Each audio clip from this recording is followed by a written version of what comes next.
pelo Espírito Santo para poder nos ajudar a avançar. Então, essa é a ordem do Senhor para nós. Avance. Diga, eu tenho que avançar. O inimigo, ele tenta de tudo para nos fazer parar. Você não imagina o esforço que o diabo faz para você desistir. Porque ele sabe que Deus não tem prazer na alma daquele que desiste, daquele que retrocede. Está escrito isso em Hebreus, no capítulo 10. Abra comigo sua Bíblia. Hebreus fica bem lá para o finalzinho, próximo ao Apocalipse. Apocalipse é o último livro da Bíblia, é a revelação do que vai acontecer no fim dos tempos. Aí você vai voltar um pouco, que você vai encontrar Hebreus.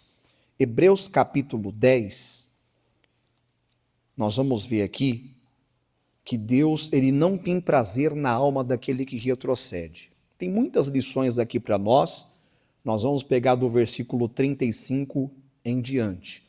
E uma das coisas que faz muita gente desistir e voltar atrás é a ansiedade, é a falta de paciência, é a inquietação.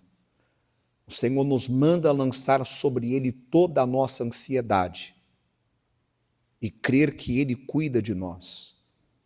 Mas tem pessoas que não estão prestando atenção no que a palavra diz, estão deixando a inquietação, a pressa, levá-las a tomar decisões equivocadas, fora da vontade de Deus.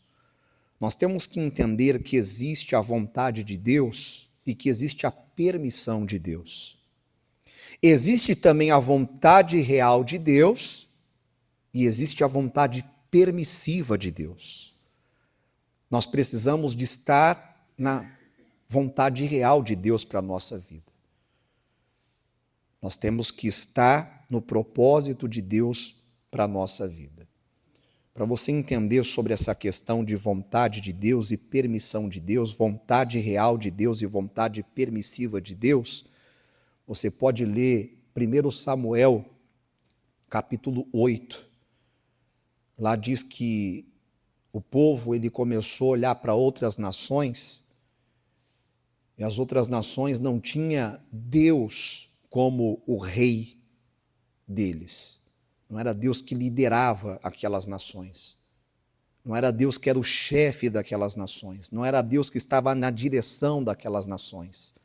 E por causa disso, essas nações estavam se prostituindo, estavam adulterando com outros deuses, com falsos deuses, provocando assim a ira do único e verdadeiro Deus. E Deus, então, se retirou dessas nações. Porque quando uma nação não quer Deus, Deus então se retira e deixa o diabo tomar conta e fazer o que quer, já que a pessoa quer o diabo, já que a nação quer cultuar o diabo, adorar o diabo. Então, Deus entrega aquela nação à vontade dela, como diz em Romanos, que Deus ele entrega a pessoa à vontade do coração dela, já que ela rejeitou a Deus e não quis servir a Deus, amar a Deus de todo o coração, buscar a Deus de todo o coração. Então Deus os entrega a sua vaidade para fazer a vontade do seu coração, para seguir o desejo da sua carne.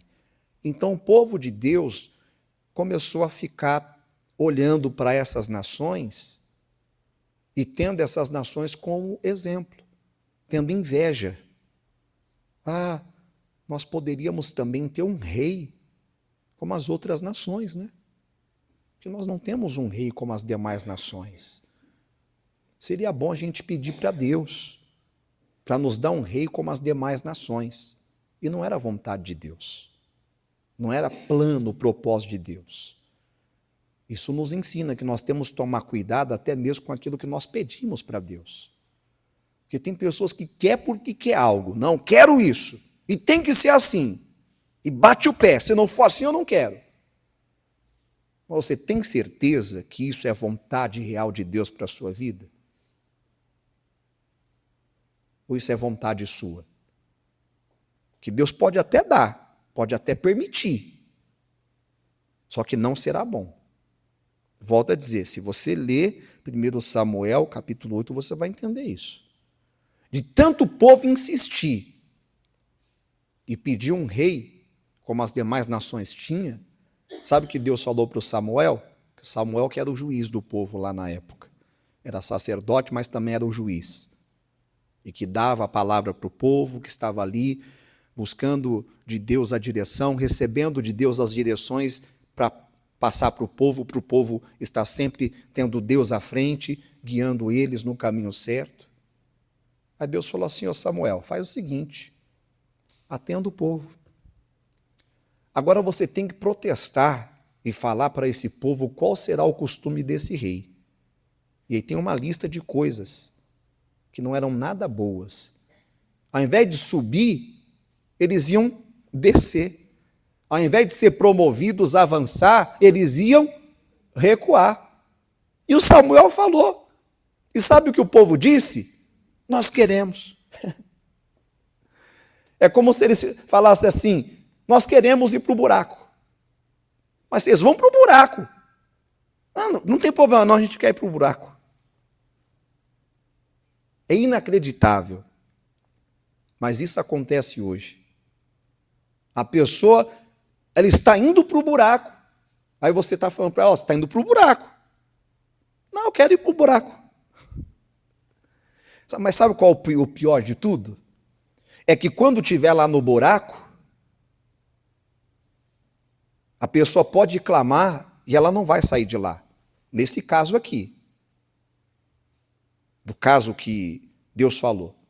Olha, o povo está pedindo isso, né? Pode atender. Fala para eles que eles vão perder com esse pedido que eles estão fazendo.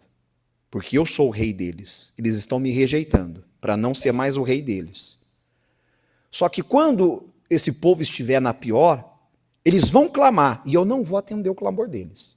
É como se Deus dissesse assim, eles vão estar no buraco. E lá do buraco eles vão clamar. Mas eu não vou responder. Você não foi para o buraco? Eu não avisei para você não ir? Você foi? O problema é teu. Se vira para sair daí. Aí parece que Deus é mau, né? Não, Deus não é mau. Mal somos nós. Que Deus está falando, está falando, está falando, está falando, como lá em Jeremias 25, e madruga, e fala, e envia profetas, e fala, e mostra, mas a pessoa está insistindo no erro. Está insistindo numa escolha que não é a escolha de Deus. Num caminho que não é o caminho de Deus. Numa vontade que não é a vontade de Deus. Então, cuidado para a sua vontade, os seus pedidos, não levar você para o buraco.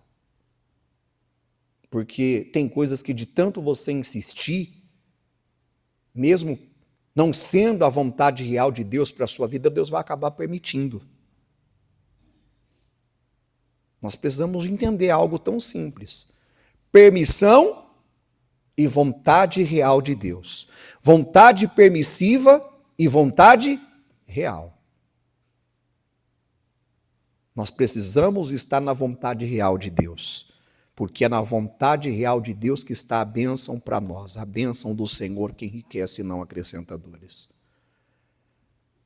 Na vontade permissiva, você vai sofrer. Você vai para o buraco. Então, vontade permissiva, a pessoa não avança, a pessoa retrocede.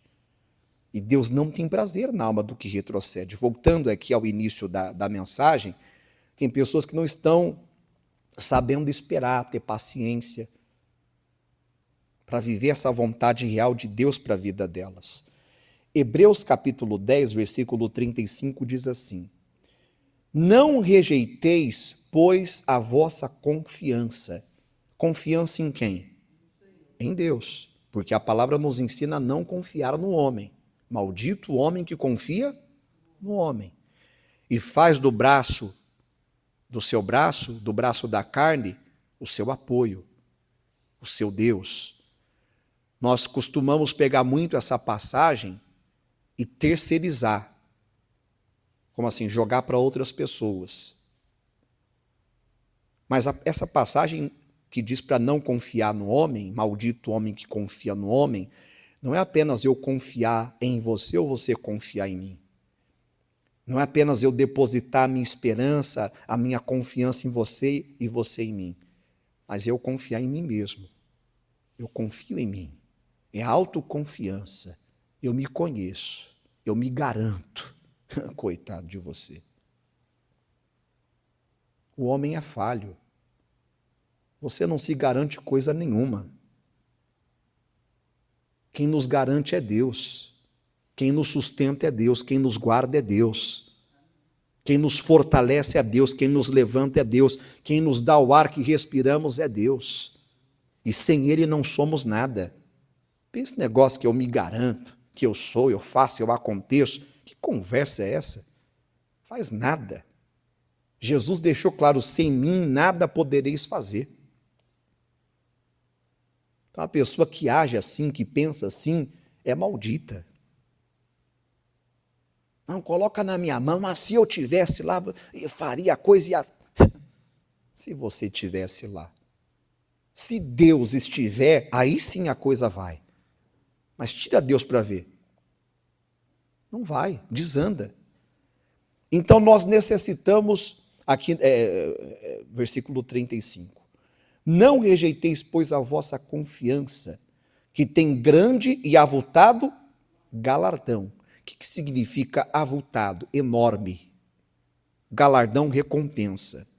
Deus não tem apenas recompensa para aqueles que confiam nele, que depositam toda a sua confiança nele, e que não abrem mão dessa confiança nele, na vontade dele, e que lutam para permanecer no centro da vontade dele. Vontade real.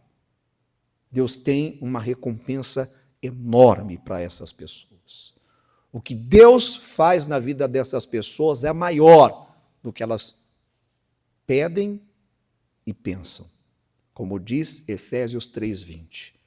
Ora, aquele que é poderoso para fazer tudo, muito mais, abundantemente, além do que pedimos ou pensamos, segundo o poder que em nós opera.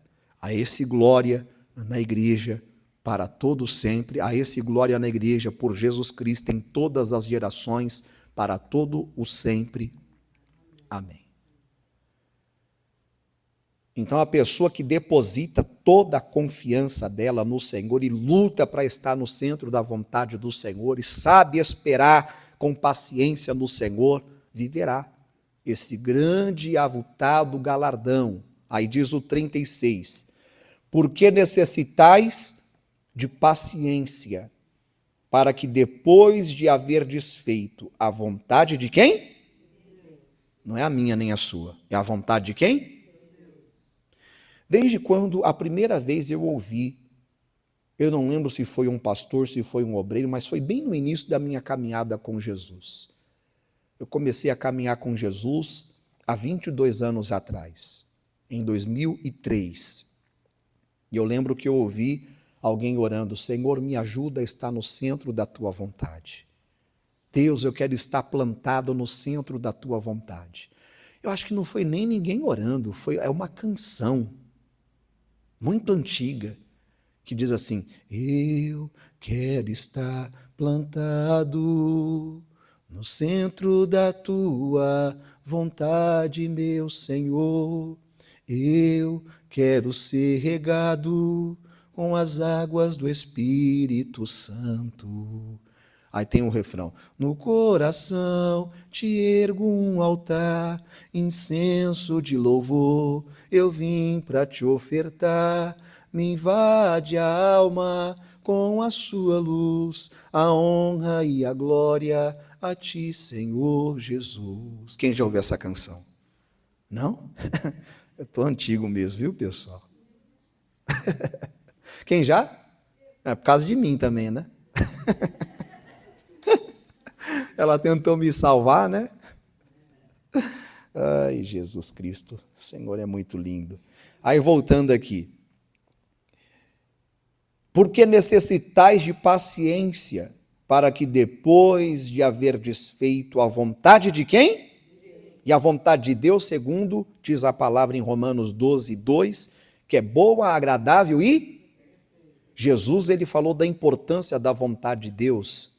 dizendo: Senhor, se for possível, passa de mim este cálice, mas não seja feita a minha vontade, mas a tua vontade. Em João 6, ele diz que a carne para nada aproveita, quer dizer, a vontade humana para nada aproveita, só leva a pessoa para o buraco. A nossa vontade, muitas vezes, não está de acordo com a vontade de Deus. Como diz Isaías 55, que o caminho dele não é o nosso caminho, que o pensamento dele não é o nosso pensamento. E ele faz a comparação da vontade do homem com a vontade dele, da direção que o homem segue com a direção que ele tem.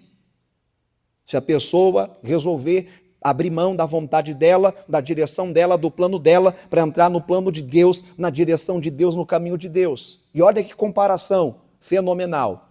Assim como os céus está mais elevado do que a terra, assim são os meus caminhos mais elevados do que os seus caminhos, e os meus pensamentos mais altos do que os seus pensamentos. O que Deus está dizendo? Olha, se você abrir mão da sua vontade e aceitar a minha vontade, você vai ser elevado. Eu vou te levar às alturas, a uma posição que você jamais imaginou que poderia alcançar. Isaías 55. O Senhor nos manda abandonar os nossos pensamentos e os nossos caminhos. Coloca aí para mim, por favor, Isaías 55, versículo 6 em diante. Olha o que diz: buscai ao Senhor enquanto se pode achar, invocai-o enquanto está perto. Deixe o ímpio o seu caminho, e o homem maligno os seus pensamentos. Pensamentos são planos. E se converta ao Senhor. Abandone os seus pensamentos, abandone os seus planos e aceite os planos do Senhor, os pensamentos do Senhor para a sua vida, que se compadecerá dele. Torne para o nosso Deus, porque grandioso é em perdoar. Porque o caminho do ímpio, o pensamento do ímpio, o leva na contramão de Deus, o leva para longe de Deus. E o engana de tal maneira que ele acha que está seguindo o caminho de Deus. Mas Deus está dizendo: abandone esse caminho, abandone essa vontade. Essa não é a minha vontade para você. Sai daí e vem para a minha vontade. Vem para o centro da minha vontade. Aí você vai experimentar, como diz aí, porque os meus pensamentos não são os vossos pensamentos, nem os vossos caminhos. Os meus caminhos, diz o Senhor. Aí ele vai fazer a comparação. Porque assim como os céus são mais altos do que a terra, e é alto ou não é? O homem já chegou na lua, que é o segundo céu. Você sabia que existem 3 céus, né? Quem sabia disso? Quem não sabia? Não é vergonha não saber, não. Vergonha é não saber e não querer saber, não querer aprender achando que sabe tudo quando não sabe nada. Que existem muitos aí que se acham sabichões, sabe tudo, mas não sabe nada. Quando você encontrar uma pessoa que é metida, sabe, que não quer ouvir ninguém, porque acha que sabe tudo, ali você pode olhar, tem um tolo ali. Porque sábio não age dessa maneira. O sábio, quanto mais ele sabe, mais ele quer aprender, mais ele abre os ouvidos para aprender até com os pequenos, até com os menos instruídos. Porque todos nós temos alguma coisa a ensinar, temos alguma coisa a aprender um com o outro. Amém? Então existem 3 céus. O primeiro céu é onde os aviões, onde os pássaros, as aves voam. O segundo céu é onde fica a lua, o sol, as estrelas, os astros. E o terceiro céu, lá só chega quem segue Jesus. Jesus disse: ninguém vai ao Pai senão por mim. Homem algum, nem gente da NASA, sabe, que programa foguete, que leva a pessoa ao segundo céu, a lua, ao lugar mais alto que o homem pode chegar, conseguiu levar alguém ao terceiro céu, onde está o trono de Deus. Só Jesus pode levar a pessoa ao terceiro céu. O Paulo foi, tem uma passagem de Paulo que ele diz que ele foi levado ao terceiro céu e ele viu lá coisas que não cabe falar ao homem, que não dá para descrever ao homem, de tão maravilhosa que é. Se ele falasse, as pessoas iam achar que ele estava o quê? Delirando, ficou louco. Coisa que só Deus preparou para aqueles que o amam. Olhos não viram, diz a palavra, ouvidos não ouviram, e nem subiu ao coração do homem aquilo que ele preparou àqueles que o amam. É coisa tremenda, meu amigo, você não imagina. Então, esse é o lugar mais alto. Imagina, quão alto é. Porque assim como os céus são mais altos do que a terra, assim são os meus caminhos mais altos do que os vossos caminhos. E os meus pensamentos mais altos do que os vossos pensamentos. A nossa vontade nos deixa aqui, ó, no chão, para baixo, no pó. Mas a vontade de Deus nos tira do pó, nos tira do buraco e nos eleva ao mais alto céu, ao lugar mais alto que Ele tem para nós. Agora depende da nossa escolha. Depende da nossa decisão. A escolha é nossa. Porque no que depende da escolha de Deus, Ele já fez. Ele já preparou o melhor para nós, o céu para nós, tudo do bom e do melhor. O problema é que muitas vezes nós não sabemos fazer a escolha certa, para estar no centro da vontade de Deus. Aí o versículo 10 diz: porque assim como descem a chuva e a neve dos céus, e para lá não tornam, mas regam a terra e a fazem produzir e brotar e dar semente ao semeador e pão ao que come. Assim será a palavra que sair da minha boca. Ela não voltará para mim vazia.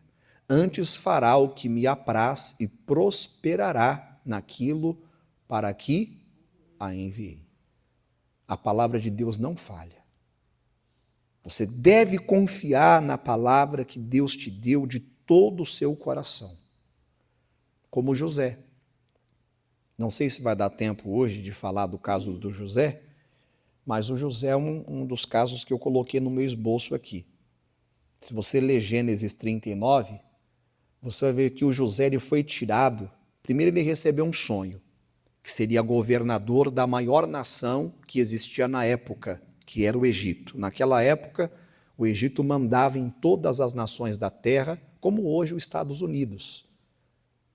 Assim como hoje os Estados Unidos é a maior potência de todo o mundo, é a nação mais poderosa de toda a terra, naquela época a nação mais poderosa de toda a terra era o Egito.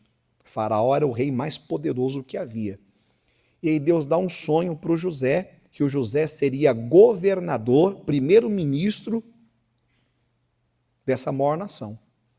Ele vai contar os sonhos para os irmãos, e os irmãos ficam com inveja, tentam atrapalhar esse sonho, zomba dele, dizendo que ele estava sonhando demais, chamando ele de sonhador mor.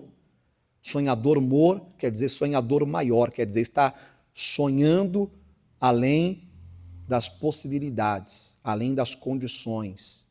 Os irmãos dele olhavam para ele e, coitado de você, está sonhando demais. Tem gente que é assim, não acredita nos sonhos que Deus tem para a sua vida.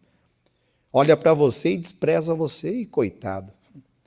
Você acha que pode chegar a algum lugar, sabe nem falar direito, sabe nem se vestir, sabe nem se portar, não tem nem segundo grau, tem nenhuma faculdade, tem nenhuma formação, acha que pode ser alguém. Não acho que eu posso ser alguém, não. Eu sou, porque Deus é maior e Ele está na minha vida. Não é por mim, não é pela minha sabedoria, é por Deus e pela sabedoria de Deus, pela graça de Deus, pela bondade e misericórdia dEle na minha vida. Amém? Então, os irmãos, próprios irmãos, para atrapalhar aquele sonho que Deus havia dado, o vende como escravo. Primeiro tenta matá-lo, Deus não permite, mas o vende como escravo. E o José é tirado da família, ele é tirado de perto dos parentes, dos amigos, dos conhecidos, e é levado para uma terra distante, onde todo mundo era estranho para ele. Detalhe, mesmo com tudo isso, é difícil, é ou não é? Você ser tirado da sua família, de perto da sua família, dos seus pais, dos seus irmãos, dos seus amigos, dos seus conhecidos, da sua terra, ir para um lugar que você não conhece, um lugar estranho que você não está acostumado. É difícil ou não é? Detalhe, tudo isso era a vontade real de Deus para o José. Não só para ele, como também para toda a família dele. Talvez no início ele não estava entendendo, nem a sua família. Meu Deus, como é que pode isso ter acontecido? Como é que pode meus irmãos terem feito isso comigo? Eu imagino quanta coisa passava na cabeça de José. Que tem coisas que realmente nós não entendemos. Mas o que nós precisamos buscar entender é se nós estamos no centro da vontade de Deus. É se aquilo que nós estamos passando é vontade real de Deus para nós, é propósito para nós. Hoje você não está entendendo, mas amanhã você vai entender e você vai dizer: Deus, obrigado por ter cuidado de mim. Valeu a pena. Você pensa que o José não desejava fugir? Imagina, ele podia fugir, sim ou não? Porque existem escravos fugitivos, ele era escravo lá. Podia muito bem fugir, eu vou embora daqui. Não, eu vou ficar aqui nada. Não, vou voltar. Vou sair pelo mundo aí afora aí, vou dar um jeito, eu vou embora. Mas alguma coisa dizia dentro dele: não vai, fica. Eu estou com você. Isso faz parte do plano. E aí no início, parece que tudo está indo bem. Quando ele chega na casa de Potifar, Potifar vê que ele era um jovem diferente, que Deus era com ele, onde ele colocava a mão, Deus fazia prosperar. Aí a mulher desse cidadão era uma mulher fácil. Era uma mulher que dava em cima de outros homens e começou a dar em cima de José, porque o José era um homem boa pinta, aparentemente atraente.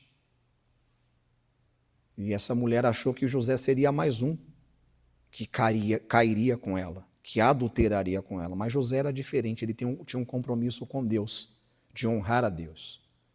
E dá um fora naquela mulher. E ela fica tão indignada com aquele fora que ela toma, porque talvez ela nunca tinha tomado um fora de nenhum outro. Esse foi o primeiro fora que ela tomou, porque o José era diferente. E ela fica tão indignada que ela forja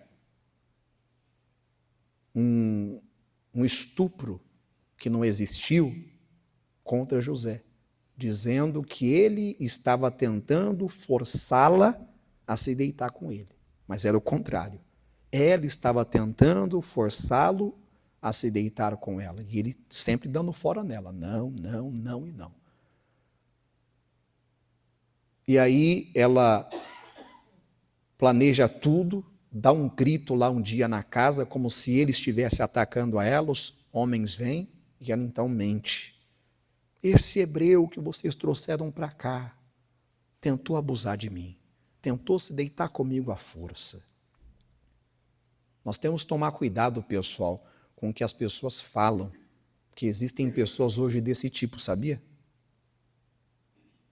A pessoa inventa uma coisa contra alguém para prejudicar a pessoa e o boato se espalha na cidade toda. E às vezes a pessoa vai até presa por um crime que não cometeu. Foi o que aconteceu com José. Acreditaram naquela mulher sem vergonha, mentirosa, manipuladora. Não sei nem o termo que eu posso usar com esse tipo de gente que age dessa forma. Mas isso mostra que esse tipo de gente existe. Não é de hoje. Já há muito tempo. Gente pilantra, sem caráter, sem vergonha, falsa. Que, deixa eu aqui me controlar. Eu já falei. Mas existe, pessoal, esse tipo de gente? Como é que pode uma pessoa ser tão mal desse jeito, né? A pessoa não se preocupar com a dor do próximo, sabe? Com o sofrimento. em se dar ao diabo de uma maneira dessa para destruir uma pessoa inocente, acabar com a reputação, com o sonho de uma pessoa inocente. E o José, então, por causa de acreditarem numa mentira, num crime forjado que aquela mulher forjou e inventou, vai preso. E fica 10 anos na prisão. Você pode ler, coloquei no esboço aqui, eu estou só resumindo, que se eu for lá ler, pode demorar mais tempo aqui.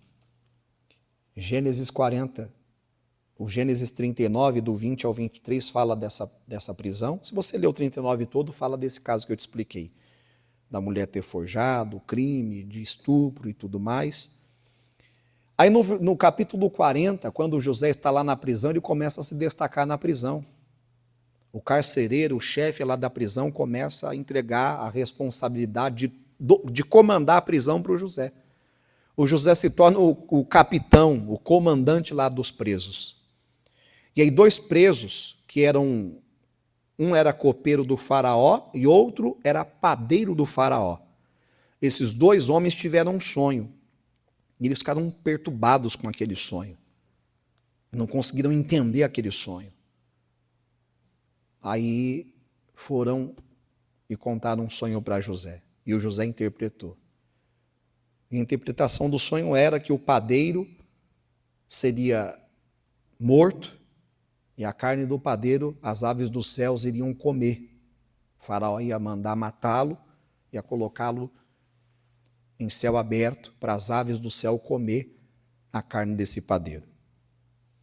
E o copeiro, ele seria restaurado ao seu ofício. Ele ia ter o seu posto de copeiro de volta. E o José fala para esse copeiro, olha, quando você estiver diante de Faraó, se lembra de mim. Essa parte eu quero ver com você, que é interessante. Gênesis 40. Vamos lá. Gênesis 40. Essa mensagem que Deus está nos dando aqui hoje, pessoal, é uma mensagem para você compartilhar com milhões de pessoas. Eu não ouvi nenhum amém. Misericórdia, Jesus. Vocês estão assustados com a mensagem? Vocês estão meditando, né? Vocês estão... Pastor, como que eu vou falar? Eu estou mastigando ainda, engolindo. Não se fala de boca cheia. Gênesis 40, versículo 14 em diante. 13, vamos pegar o 13 aqui, ó. Dentro ainda de 3 dias, Faraó levantará a tua cabeça e te restaurará ao teu estado, e darás o copo de Faraó na sua mão, conforme o costume antigo, quando eras seu copeiro. Porém, lembra-te de mim quando te for bem. Quando você estiver bem, quando isso acontecer, que vai acontecer, não vai falhar, porque Deus não falha, não esquece de mim, não. Quando você estiver de volta na sua posição, estiver restaurado, tudo estiver bem para você, lembra de mim. E rogo-te que uses comigo de compaixão. Se coloque no meu lugar. Veja a dor que eu estou sentindo aqui. Eu não fiz nada para estar aqui. Se eu tivesse feito, já seria difícil estar num lugar desse. Imagina não tendo feito. Porque a pessoa que está presa porque cometeu um crime já é difícil. É ou não é, pessoal? Está lá. Agora, você imagina uma pessoa que nem cometeu o crime e está lá pagando por uma coisa que não cometeu. Você imagina o sofrimento dessa pessoa? Dá para imaginar? É muito sério. Então ele está pedindo, rogo-te que uses comigo de compaixão e que faças menção de mim a Faraó e faze-me sair desta casa. Eu não quero continuar nesse lugar. Porque de fato fui roubado da terra dos hebreus. E tampouco aqui nada tenho feito, não fiz nada para estar aqui. Para que me pusessem esta cova. É difícil o pessoal falar isso. Mas até isso era a vontade de Deus para ele. Fazia parte do plano, do propósito. Tem alguns que não acreditam assim. Eu já vi um pregador que pregou uma mensagem sobre esse caso de José que eu fiquei impressionado. Que eu nunca tinha ouvido alguém pregar desse jeito. Segundo ele, segundo a interpretação dele, não era para José ter passado por tudo o que passou. Ele passou por tudo o que passou porque ele foi abrir a boca e contar o sonho para os irmãos. Mas eu não interpreto assim. Cada um tem a sua interpretação. Cada um tem o seu modo de interpretar a palavra de Deus, né? Então depende muito do momento, do caso, da situação. Não sei se foi isso que ele falou. Eu devo estar confundindo. Pode ser que eu estou trocando aqui as coisas aqui. Mas voltando aqui, não ficar aqui que a gente ganha mais. Amém? A gente vai pegar coisa que não tem nada a ver, atrapalha a mensagem. Voltando aqui, versículo 20 diz assim: E aconteceu ao terceiro dia, o dia do nascimento de Faraó, que fez um banquete a todos os seus servos, e levantou a cabeça do copeiro mor, e a cabeça do padeiro mor no meio dos seus servos, e fez tornar o copeiro mor ao seu ofício de copeiro, e este deu o copo na mão de Faraó, mas ao padeiro mor enforcou, como José havia interpretado. O copeiro mor, porém, não se lembrou de José. Antes se esqueceu, mas isso fazia parte do propósito do plano. Sabe quanto tempo depois esse copeiro foi se lembrar de José? 2 anos depois. O que dá para entender isso? Que tudo tem um propósito, um tempo. Não adianta querer acelerar, tem que esperar com paciência. Amém? Amém. Se você está num processo, num deserto, num vale, tem um tempo. Deus quer tratar alguma coisa com você. Deus quer ensinar alguma coisa para você. Respira fundo. Espera com paciência no Senhor. Porque enquanto não terminar o tempo desse processo, não adianta se espernear, se esgoelar. Tem coisa que é só com tempo. Amém, pessoal? Amém. Eu acho incrível o tempo. E o nosso Deus, ele também é Senhor do tempo. Tem coisa que só acontece com o tempo. Esse dia eu vi uma pessoa postou uma foto sem filtro, sem maquiagem. Aí ela colocou assim, achei interessante. Não se assuste. Essa sou eu, sem filtro, sem maquiagem. O tempo não perdoa. É isso que o tempo faz. Eu não sou mais novinha como era antes. Minha pele já não está mais esticadinha como era, não adianta. Isso é o tempo. Algumas pessoas tentam até ficar esticando, né? Tem hora que você olha assim, parece até que está olhando para um fantasma, de tão feio que fica. É verdade ou não é? Não, tem gente que não adianta, pessoal. É melhor deixar mesmo o tempo de mostrar a velhice e ficar até mais bonito. Estou falando que você contra você fazer botox, é botox que faz, né? Estou falando que eu sou contra isso, não. Mas tem momento que a pessoa mexe tanto que não dá para mexer mais. É melhor deixar do jeito que está. O negócio fica danado, pessoal. Você olha assim, mas meu Deus, é um bicho, ele é um fantasma.